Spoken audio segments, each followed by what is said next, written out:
viewers, welcome again to another episode of Tanzania Bankers Association Beyond the Banking Hall program. And today, in this program, I'm having a conversation with Mr. Herman Kasekende, the CEO of Standard Chartered Bank Tanzania. Mr. Herman Kasekende, you're welcome to the program. Thanks for having me. Maybe we should just kick off this conversation with just you share a bit of your career highlights as a leader in the banking industry, because I believe you've worked in many markets, you've been a leader in many areas. Just share a bit of your career highlights. I'm proud to be working for Standard Chartered, and I've been here for over 2 decades. I think I should count myself lucky that I've had the chance to pick up different roles within the bank over the past 20 years. In terms of geographies, I've worked in Uganda for the most part of my career. I've worked in Kenya before. I've worked in Zambia and now in Tanzania, but also had short stints in both Botswana and Singapore. So I am very proud of the institution that I work for as Standard Chartered Bank for having given me such a chance. But also, most importantly, I've worked with very diverse teams, very talented teams that I feel very proud to have interacted with, but also I feel that they've been part of my success getting to where I am. One of the key highlights of the things that I think I've learned over the period is to practice inclusive leadership. That has helped me because I believe that everybody brings a different perspective. And as a leader, you should encourage the participation of diverse teams to ensure that you improve their perspectives, you improve innovation, but also to make people feel that they are actually valued. So for me, that has been very key, but also ensuring that at all times, you are able, as a leader, able to communicate the priorities so that you get alignment on the strategy, what is important, what is critical for the entire teams actually to rally behind. So it's been a great run for me, and I'm so proud of a great institution that I work for, Standard Chartered Bank. Yeah, thank you very much. You have spoken about communicating values, communicating priorities. How do you best do it as a leader of a successful big brand like Standard Chartered Bank? Okay. No, good point that you talk about the values. We are a values-driven organization, and we make sure that the values are embedded in our day-to-day operations. We emphasize those values: doing the right thing, never settle, and better together.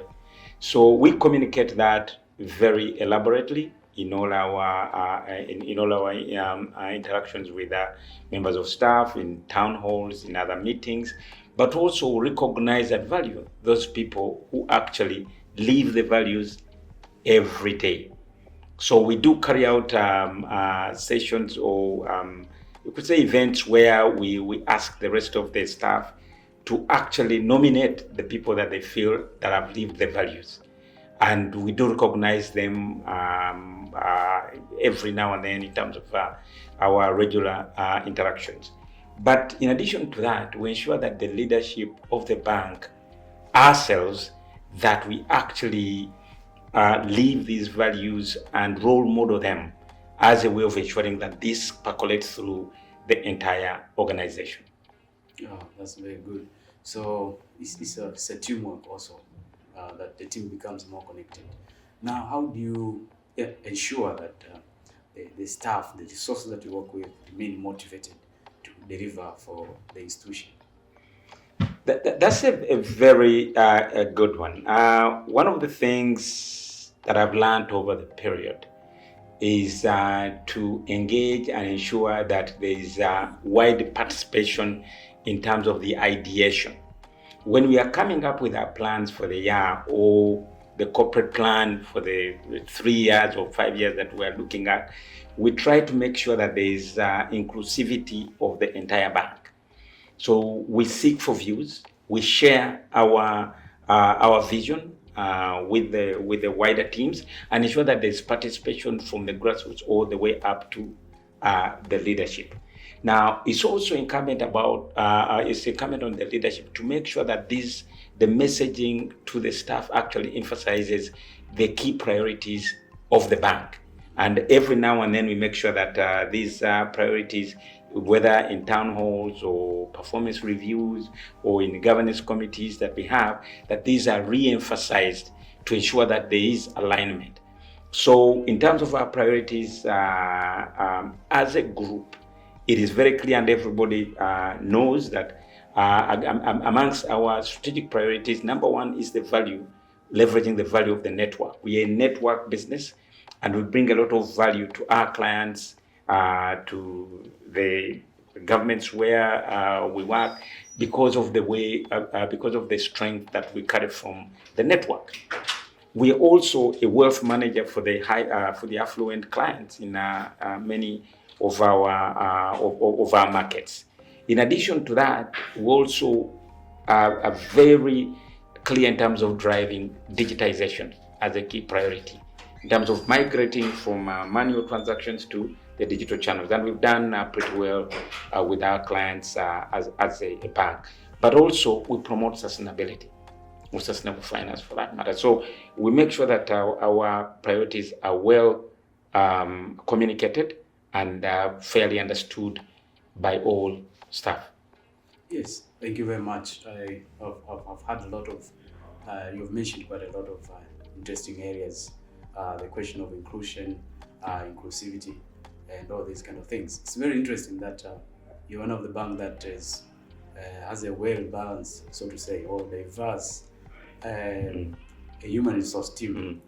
43% of your executive committee members are women. What inspires you to ensure that there's diversity even at that management level? Okay. Thanks for citing that statistic. About 43% of the senior leadership for the bank are actually females, and more than 50% of our total complement is actually made up of females. So diversity and inclusion is at the center, not part, but at the center of our strategy. We do believe in inclusivity, and for us, this brings out several perspectives. Okay, not only does it help us to serve our diverse client segments, understand them and serve them better, but we feel that this makes the different or the diverse members of our staff complement a lot more valued, and everybody feels that they count. So diversity and inclusion is part of our strategy, and I think for us at the end of the day, it helps the bank, Standard Chartered Bank, to be an employer of choice, because people feel that they will be valued for who they are, but not discriminated in one way or another. So everybody matters, and we listen to different perspectives, whether in terms of age or in terms of gender. Okay, thank you very much. And so beyond the diversity in terms of the management, you also provide facilities for women staff, probably, because we know sometimes they have specific needs. For example, they have to go for maternity, but they have to do nursing for their kids. Yes. Do you offer those facilities to support staff? Yeah. Good question that you raise. We make sure that our female members of staff are well taken care of, because we value them. You talk about nursing rooms where they need to take care of their babies. We provide that facility. Okay. If somebody needs to breastfeed, take care of an infant, we have those facilities. But also in terms of maternity leave, we go way beyond what the market provides. So those that need to nurse, or female members that give birth, are given up to 6 months to be able to take care of the young ones. But also the male members of staff are given paternity leave, because this is a shared responsibility in terms of raising the young ones. So yes, we do provide those facilities to both the males and the females. Great. Now let's talk about the impact you have made in terms of funding. just in a couple of years, you facilitated a contract to fund the SGR project for Tanzania from Dar es Salaam to all the way to Dodoma, to Pola. What's the drive or the inspiration behind you participating in these projects that are considered or deemed sustainable projects? Right, good question there. And all I would say is that I'm very proud of our participation in the funding of, you could say, the biggest infrastructure project so far in sub-Saharan Africa. It has three angles from where I see it. One is about sustainability and our commitment to sustainability as Standard Chartered Bank. Now, as a group, we have committed to mobilize $300 billion towards sustainable finance by 2030.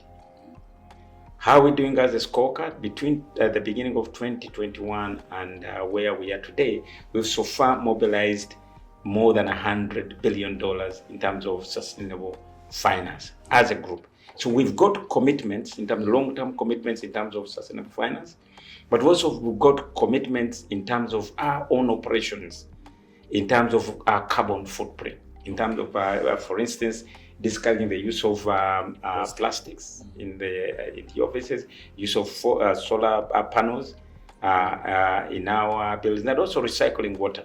Those have gone a long way in terms of reducing the bank's footprint in Tanzania, if you're talking about our own operations here. But also we've got commitments in terms of our business, in terms of what we finance.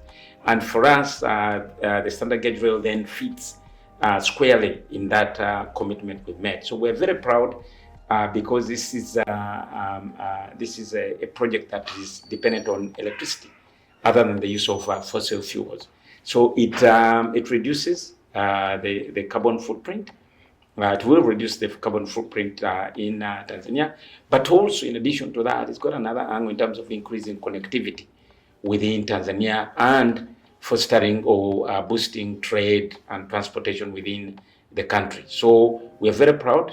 We came in very early, did lot 1 and 2, going all the way from Dar es Salaam to Dodoma, but we're also involved in other lots, taking the railway all the way up to Mwanza. So we're very proud of this initiative, but we also continue to seek for other opportunities in terms of sustainable finance. Yes, that's very good, because that you're not only funding physical infrastructures, you're also doing something that will have a positive impact in the long term. Yes. Now, speaking of that also, let's speak about your interventions beyond the banking hall also. That you have some projects that have an impact on the society. Yeah. You had just read that the project is over, that said seeing is believing. Yes. Which aimed at improving the vision of the people. But you also have social-related interventions. Yeah.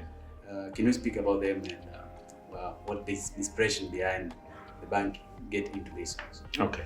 No, good one. The project, I think, that was a flagship for the bank for the longest time that you refer to is called Seeing is Believing. And we partnered with Site Savers in Tanzania. But it was all about avoiding preventable blindness. So we centered most of our activities for that project in Singida. And were able to reach more than 200,000 pupils, but also 65,000 adults. So this involved screening, distribution of spectacles, and then operations, cataract operations during the same period of time. And we are very proud of the extent that this went.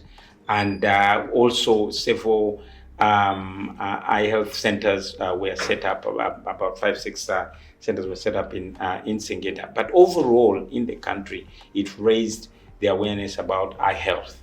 We are very proud. We ran that project for the longest time, and then it ended. And then from 2019 up to earlier this year, within the Future Makers project, which and the Gold project. This reached out to about 8,000 youth, and about 94% of them actually girls. And this is about raising their opportunities for employability. And it's about learning, earning, and growing. So that we're very proud of the results coming from that. And when that ended, then we recently launched another called RISE, Ready for Inclusive and Sustainable Employment and or Entrepreneurship.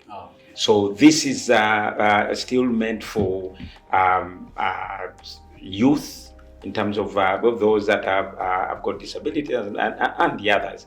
But at the end of the day, especially Future Makers and RISE is meant to empower the youth, to give them an opportunity to earn, give them an opportunity to get skills, to address the huge skills gaps within the country. And at the end of the day, raising employment. In the last one, the RISE one, apart from targeting the youth, we're also targeting small businesses in terms of equipping them with business skills, because at the end of the day, they are the largest employers in many of the markets where we operate. So we believe that at the end of the day, not only shall we raise the level of skills, but also enable these small businesses to be able to employ more people within the society. So those are some of the projects in terms of our interventions. But for me, most importantly, is that we give an opportunity to our staff actually to volunteer their skills, whether it's financial literacy, whether it's providing any professional knowledge that they have and sharing that with the community.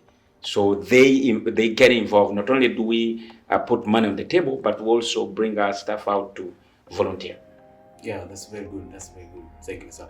Now let's shift the focus a bit on. Let's speak a bit about the business environment in Tanzania. Yes. The government has been doing a number of reforms, really. Yes. And how do you look at the business environment?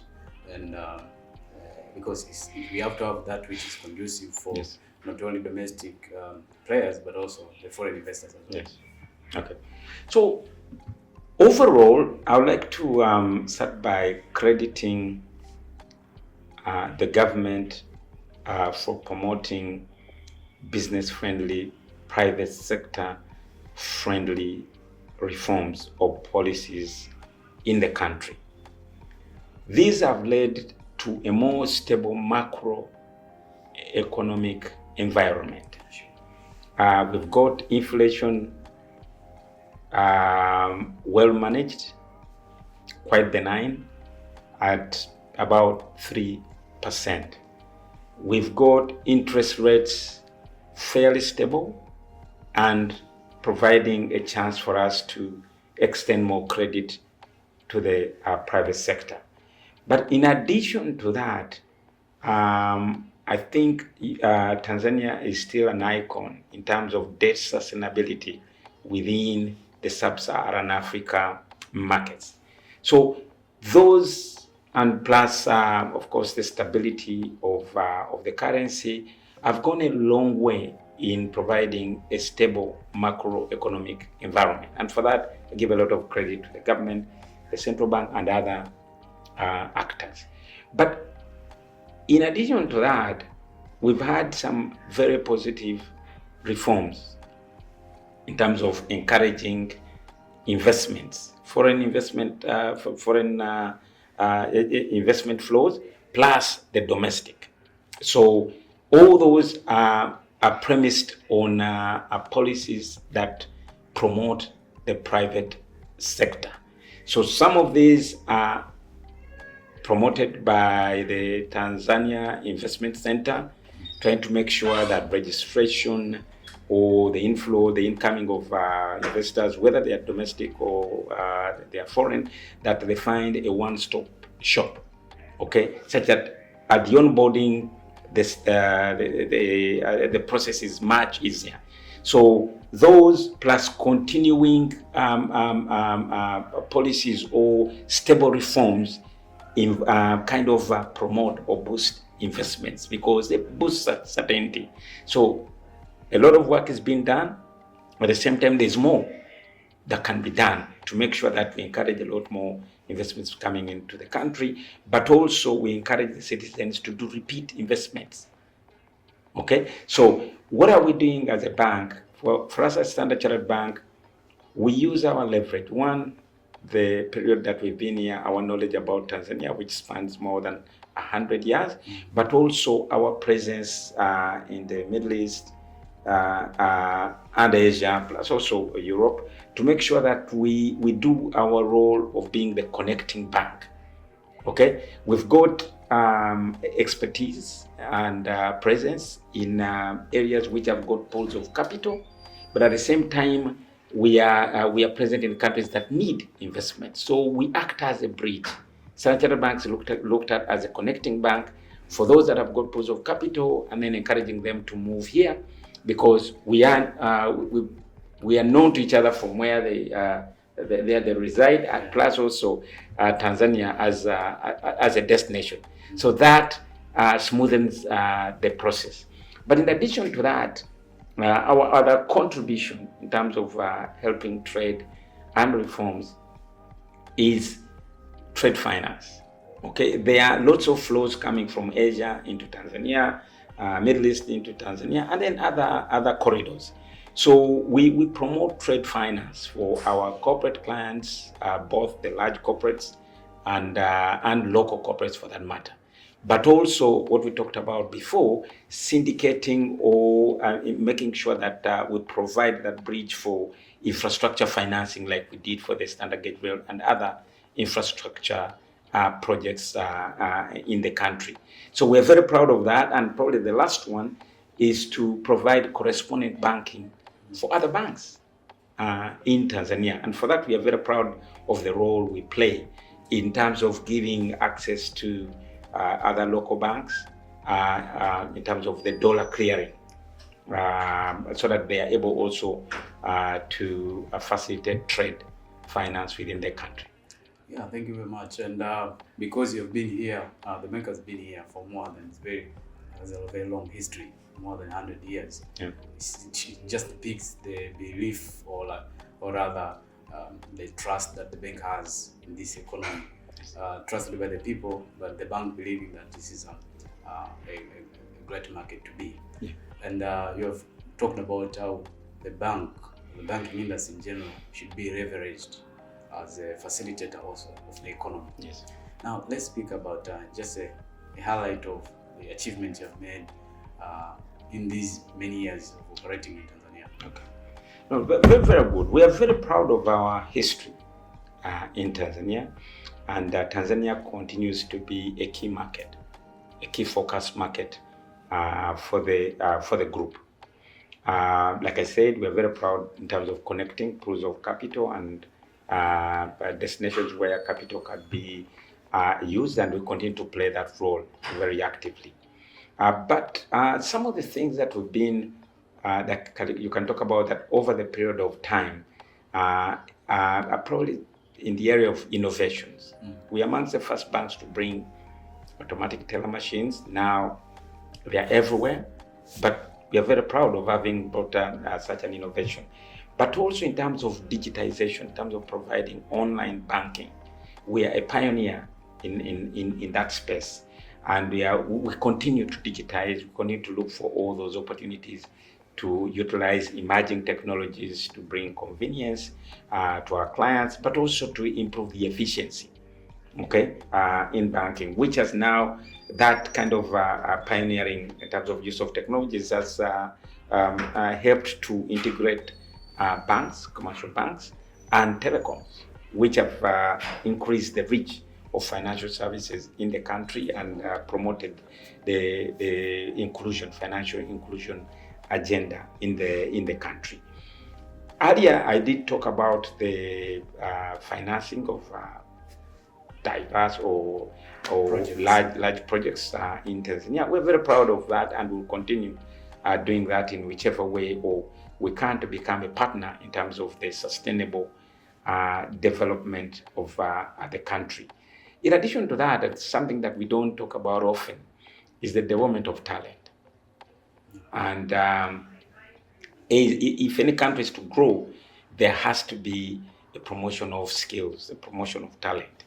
And Standard Chartered Bank in Tanzania particularly, we've encouraged the export of talent, if you may call it that way, to give an opportunity for Tanzanians to work in other centers, in other markets in the group.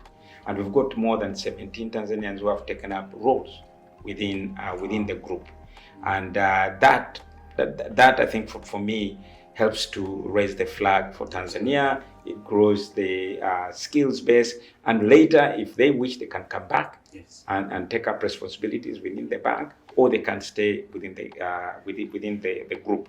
But in addition to that, in Tanzania itself, we are very proud that we've contributed talent to the industry. Without mentioning banks, but we've supplied very good talent to the market, and they continue living the values, and we are very proud of that. So those are some of the highlights that I can quickly pick on and that we're proud about in Tanzania. Thank you very much, Mr. Herman Kasekende. Thanks a lot, Dan. Great to have this conversation with you. Absolutely. Thank you very much. Enjoy myself. Thank you.